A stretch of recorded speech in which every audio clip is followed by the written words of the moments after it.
No vídeo de hoje eu vou mostrar para vocês como construir o currículo perfeito. Tudo que você deve e não deve fazer para impressionar os recrutadores e ser chamado para aquela entrevista que você tanto quer. Se você tem dificuldade de fazer esse documento que é tão importante no processo seletivo, venha aprender comigo e ainda vou disponibilizar 3 templates gratuitamente para você pegar como modelo e personalizar com seus dados pessoais. Bora?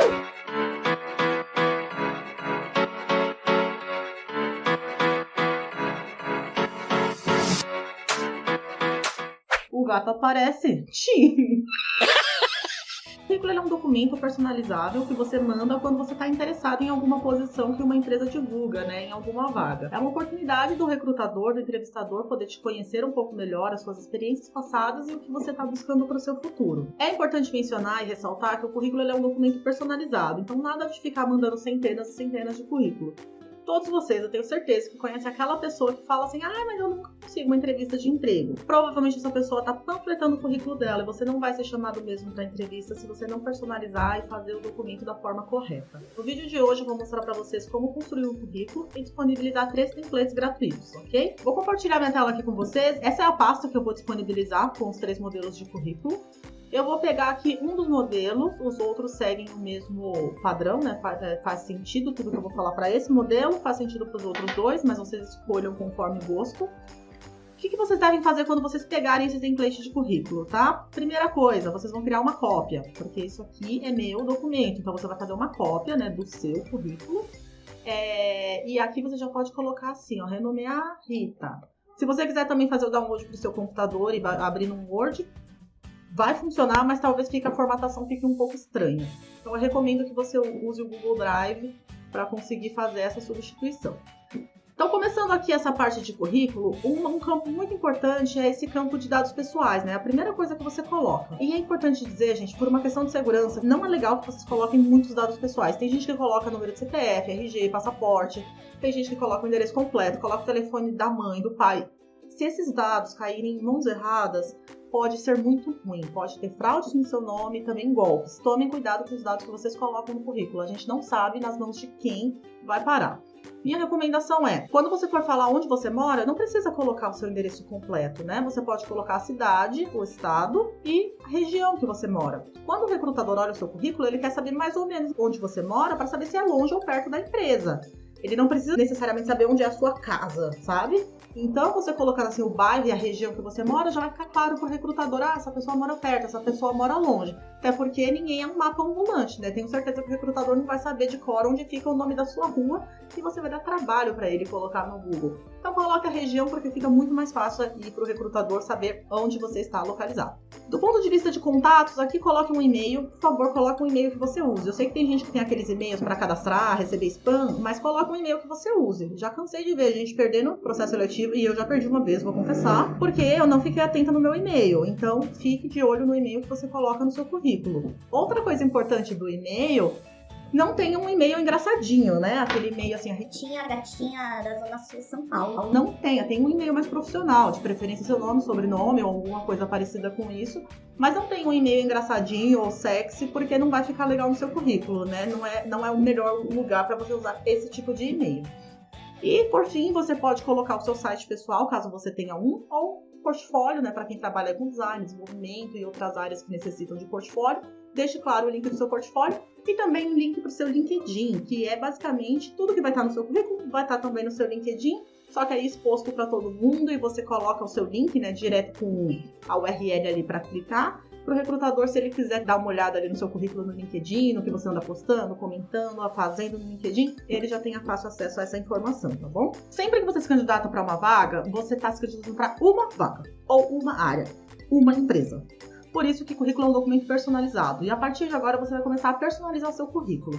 Nesse campo objetivo, você vai colocar o nome do cargo, função ou área. Se, por exemplo, você está se candidatando para uma vaga analista de sistemas júnior, você vai colocar no objetivo analista de sistemas júnior. Se você, por exemplo, está mandando seu currículo para um banco de talentos de um site de uma empresa, você pode colocar objetivo, trabalhar na área de tecnologia da informação, programação front-end, por exemplo. Mas deixe claro. Pior coisa é você colocar no seu objetivo alguma coisa muito genérica, por exemplo, à disposição da empresa, ou colocar 1 milhão de cargos. Se nem você sabe o que você quer, como é que o recrutador vai saber? Então, personalize. Além de mostrar super descaso, né? Se você deixa uma coisa aí que não tem nada a ver, o recrutador já vai saber que você mandou esse currículo para 1 milhão de pessoas. Então, tenha cuidado com isso, é um detalhe que é importante. O resumo é uma parte muito legal do currículo, especialmente para quem está fazendo transição de carreira. É uma oportunidade de você contar um pouco da sua história, de quem você é, do que você já fez, do que você está fazendo e do que você quer para sua vida. Para o recrutador olhar ali e falar, essa pessoa é interessante, vou continuar olhando o currículo dela. Então, aproveite o resumo para usar bastante palavras-chave que estavam divulgadas lá no link da vaga. Esse campo também é personalizado e se venda nesse campo. É muito importante você saber se vender nesse campo. Minha recomendação são no máximo 3 parágrafos, presente, passado e futuro, para você contar um pouco da sua história de vida. Então, abuse desse campo, porque é muito legal quando o recrutador já tem a oportunidade de conhecer um pouco do candidato, nas próprias palavras deles, através de um resumo bem feito. Uma coisa importante, não faça um resumo muito longo. Já vi resumos assim de 20, 30 linhas. Não é uma redação, é um resumo. Você vai colocar no resumo o que não está no resto do currículo. Não adianta você repetir só as informações que estão no currículo, né? Você vai ali ter uma conversa com o recrutador através desse resumo. E mais uma vez, foque em palavras-chave relevantes para o recrutador bater o olho e falar assim, essa pessoa aqui parece que faz sentido para essa vaga. Tem pesquisas que falam que os recrutadores levam em média 6 segundos para descartar um currículo. Se você não tiver um resumo bem feito, essa parte inicial do currículo bem feita, talvez seu currículo não seja visto até o final. Então, capricha nessa área de resumo e vamos para o próximo passo. Aqui tem um campo educação. Eu gosto de chamar de educação e não de formação acadêmica, porque formação acadêmica a gente vai ficar regulamentado ali pelo MEC. Então, basicamente, você vai poder colocar ensino médio, ensino regular, né, educação básica, ensino superior, ensino técnico, pós-graduação, mestrado, doutorado. Quando a gente fala educação, às vezes você fez um curso muito interessante, como por exemplo um bootcamp de 300, 500, 1000 horas, e que é uma formação, mas não é uma formação acadêmica porque não é regulamentado pelo MEC. Então eu gosto de colocar educação, e aí você coloca o que você se sentir melhor, mas eu gosto de colocar educação. E uma coisa importante no curso de graduação é você mencionar o nome do curso, o nome da escola, esses dados que estão aqui nesse material. Caso você tenha alguma coisa muito especial para contar sobre esse curso, você pode acrescentar um link mostrando algum projeto que você fez ou algum fato interessante, tá? Uma coisa importante, se você tem ensino superior e vai colocar no currículo, não precisa colocar onde você fez o ensino médio, não faz sentido. Obviamente, se você tem ensino superior, você tem o ensino médio completo, então não precisa colocar lá desde o Jardim 3 que você estudou na escola X, tá? Foca nas formações, né, que são importantes para sua carreira agora. Então, não precisa encher muita linguiça nesse aspecto, ok? Depois a gente vai para a parte do histórico profissional. Minha recomendação básica para histórico profissional é: ou você coloca os 3 últimos cargos que você teve, ou os 10 últimos anos, tá bom? Porque o que você fez há muitos anos atrás, talvez não seja tão relevante, principalmente se você trabalha numa área que muda muito, né, que é a área que eu trabalho, que é a área de tecnologia. Então, foque nas coisas mais recentes e que sejam mais interessantes para aquela vaga, para aquele cargo que você está se candidatando. Uma coisa legal de colocar em experiências profissionais é essa parte aqui de segmento e porte da empresa. Por quê? Pode acontecer, por exemplo, de ter uma empresa pequena que eles querem alguém que trabalhou numa empresa de grande porte. Porque você viu coisas diferentes, processos diferentes, viu coisas diferentes que pode agregar para aquela empresa pequena. O oposto também acontece. Talvez alguém que publicou uma vaga de uma empresa grande está procurando uma pessoa que já tem experiência, por exemplo, em startup, em empresas mais modernas, para poder levar esse conhecimento para dentro da empresa. Então é muito legal você colocar o segmento e o porte da empresa, isso pode ajudar aí no seu processo de seleção. Continuando aqui na parte de experiências profissionais, não são as atividades que você fez, e sim o que você fez em termos muito mais de resultados do que de atividades, tá? Se você puder divulgar números, melhor ainda. Se não puder, por questão de sigilo, né, tudo bem, mas é muito legal quando você consegue falar assim, por exemplo: desenvolvi projetos de redução de custo, economizando 10 milhões de dólares para a empresa durante 10 anos. Por exemplo. Então, se você tiver números, coloque, mas não fique só falando de tarefas. Eu respondia e-mail, eu fazia apresentações. Foca em descrever as experiências profissionais em termos de 2 coisas. Resultado, tá? É muito importante mostrar que seu trabalho sempre foi focado em algum resultado específico. E a segunda coisa são as soft skills que você desenvolveu. Então, por exemplo, quando você escreve no histórico profissional que desenvolvi um projeto com um time dos Estados Unidos para a melhoria contínua da área de marketing, por exemplo, eu já consigo ver que você teve relação com pessoas de fora, que você pode ter uma aceitação melhor para trabalhar numa multinacional, pode ter um fit melhor para trabalhar numa multinacional, que você não tem problema em trabalhar com equipes remotas e de outros lugares, você consegue entregar resultado mesmo nesse contexto. Quando o recrutador recrutador, ele lê ali o histórico profissional, ele tá vendo assim, essa pessoa entrega resultado, que tipo de resultado, e também essa parte de soft skills.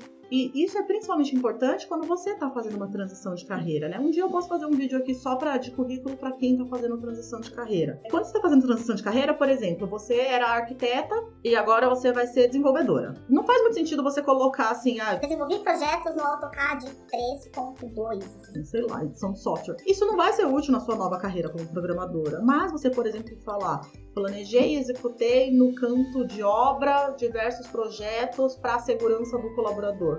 Vai mostrar que você, primeiro, sabe gerenciar projetos, você sabe se comunicar com as pessoas, você pensa no bem-estar das pessoas. Então aí o recrutador começa a extrair um monte de coisinhas ali que são as soft skills. Então é importante pensar nesse histórico profissional dessa forma, para você mostrar resultados que você atingiu, porque sempre é bom ver que uma pessoa atingiu resultados, e também as soft skills que você desenvolveu.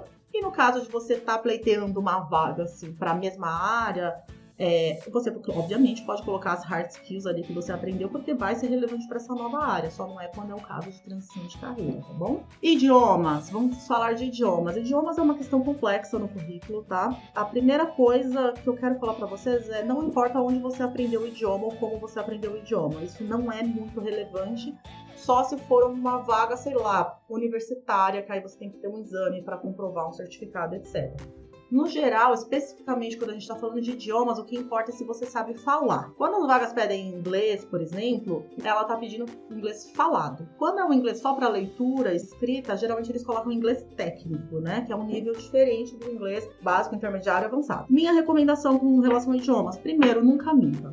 Tá? É a primeira coisa. Segundo, se a vaga tá pedindo inglês básico e o seu inglês é básico, coloque inglês básico. Não minta, porque pode cair num teste ao vivo ali de entrevista em inglês e você vai se dar mal. Então, assim como tudo no currículo, não minta, mas essa questão de idiomas especificamente, porque ela pode ser sim um requisito eliminatório. Então é melhor você deixar claro do que depois você passar vergonha e perder seu tempo ali naquele processo seletivo. Recomendações gerais de idioma. Não coloque se você só tem o nível básico, tá? Porque geralmente o nível básico não dá pra fazer muita coisa. Então, a não ser que esteja na descrição da vaga, inglês básico, e você tem inglês básico, você coloca. Mas caso peça, por exemplo, um inglês avançado e seu inglês é básico, não vale a pena colocar, porque esse seu nível não vai fazer diferença para o que eles precisam, tá? Já se você é um nível intermediário, talvez com um pouco de empurro você consiga chegar ali no nível avançado, que é o que eles buscam, e eles podem ser mais flexíveis com relação a esse requisito. Então, se você tem algum idioma no nível básico, não coloca. Não faz muito sentido, porque não dá para fazer muita coisa com o nível básico, né? E, por exemplo, caso você fale um idioma diferente, eu falo mandarim, ou coreano, ou italiano, por exemplo. É legal? É legal. Você pode colocar essa informação em informações complementares, mais como curiosidade sobre você. Ou, no caso, você coloca ali dentro de idiomas, se a empresa for desse país, do idioma que você fala, que aí pode ser interessante. Imagina você tá se candidatando para uma vaga na Samsung, por exemplo. A Samsung é coreana, acredito eu. E você fala coreano. É muito legal. Talvez para outras empresas, você falar coreano ou não, tanto faz. Mas para Samsung, você falar coreano é bacana. Então você vai com certeza colocar ali, mesmo se for um nível básico, porque ali rola uma afinidade cultural, né? Então pode ser bacana. Para finalizar essa parte de como você faz um currículo, tem a parte de cursos complementares e informações adicionais, né? Ou só informações adicionais. O que você coloca nessa parte? Sempre personalizado de acordo com a vaga, e você vai colocar o que é relevante para aquela posição. Quando eu falo de cursos complementares, vamos supor que você vai ser programadora. Você não vai colocar o curso, sei lá, de papel machê, sabe, de dobradura que você fez. Não faz sentido. Mas se você fez algum curso, por exemplo, de teatro que exercita a comunicação e tal, né, improviso, talvez seja interessante colocar. Então, assim, sempre o bom senso vale. Mas, no geral, coloque coisas que vão ser relevantes, que você acredita que vão ser relevantes para aquela posição. Não adianta eu estar me candidatando para uma vaga de programadora para Python, por exemplo, numa empresa super tradicional, e aí eu colocar assim, eu fiz curso de mapa astral. Não faz sentido, sabe? Essa informação pode ser mencionada em algum momento mais como uma curiosidade sobre mim, mas não precisa necessariamente estar no meu currículo. E quando eu falo de informações adicionais, é o momento de você colocar alguma coisa, por exemplo, um prêmio que você ganhou, um concurso que você participou e venceu, alguma coisa curiosa e que é importante sobre você, que você gostaria que as pessoas soubessem porque aquilo faz parte de você. Eu sou mochileira, já viajei por 25 países, sabe? Por exemplo. Então, coloque algumas curiosidades. Para mim, dar um toque mais pessoal no currículo é uma forma de eu conhecer um pouco mais a pessoa, além da qualidade técnica dela, e sim ela como pessoa. Eu acho bacana receber. Já conversei com muitos recrutadores que gostam também bastante de receber. Esse é o currículo, é o modelo número 3. Vou mostrar para vocês aqui os modelos de currículo. Vou aproveitar para excluir essa cópia que eu fiz, porque para não atrapalhar vocês aqui na pasta. Tem 3 modelos. Esse aqui é o primeiro modelo. Então, é um currículo em 2 colunas. Vai depender do que você gosta, assim, não tem muito, gente, assim, certo e errado em currículo. Vale bom senso. Eu, particularmente, gosto de currículos mais limpos, mais minimalistas, mas dependendo da área que você atua, se é uma área mais criativa, talvez seu currículo vai ter um design melhor. Mas sempre, assim, tentar não sobrecarregar de muitas cores, muitas fontes, porque isso é visualmente cansativo, tá? E isso, com certeza, vai impactar, mesmo que inconscientemente, na sua avaliação. Então, aqui tem esse currículo aqui em 2 colunas e...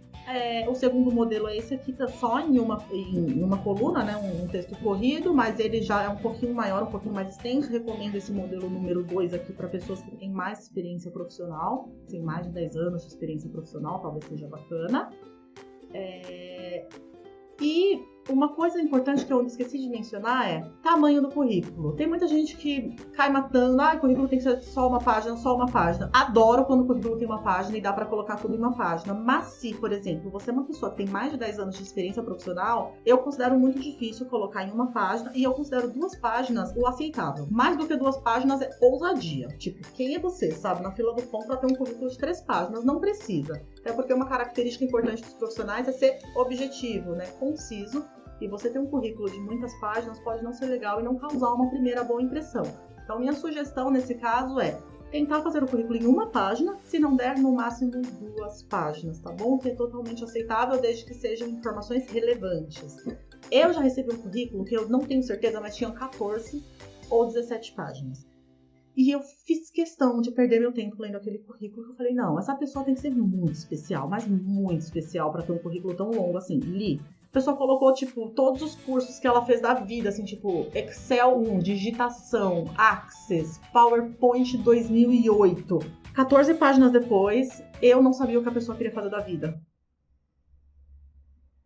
Pois é, acontece. Objetividade é importante, mas se venda. Se você conseguir se vender em uma página, excelente. Se você conseguir se vender em 2 páginas, tá ótimo também, tá bom? Era isso que eu queria falar com você sobre currículo. Espero que tanto que eu comentei sobre como construir um currículo seja interessante para vocês. E também que esses templates ajudem vocês aí a construir um currículo bacana, minimalista, com as informações bem organizadas. E que com certeza vai te deixar mais perto daquele trabalho que você tanto quer. Se você gosta desse conteúdo de carreira, sobre como conseguir emprego, como crescer profissionalmente, como se desenvolver, dar o próximo passo e com certeza ser feliz e ganhar dinheiro, se inscreve no canal, compartilha com todo mundo que você acha que pode se beneficiar desse conteúdo, porque quanto mais vocês compartilham, mais eu consigo ajudar vocês. Agradeço muito para quem chegou aqui até o final. A gente se vê no próximo vídeo. E para quem não me segue ainda no Instagram, meu Instagram é @ritagenial. Posto conteúdo lá também, vou estar te esperando lá também. Um beijo e até o próximo vídeo.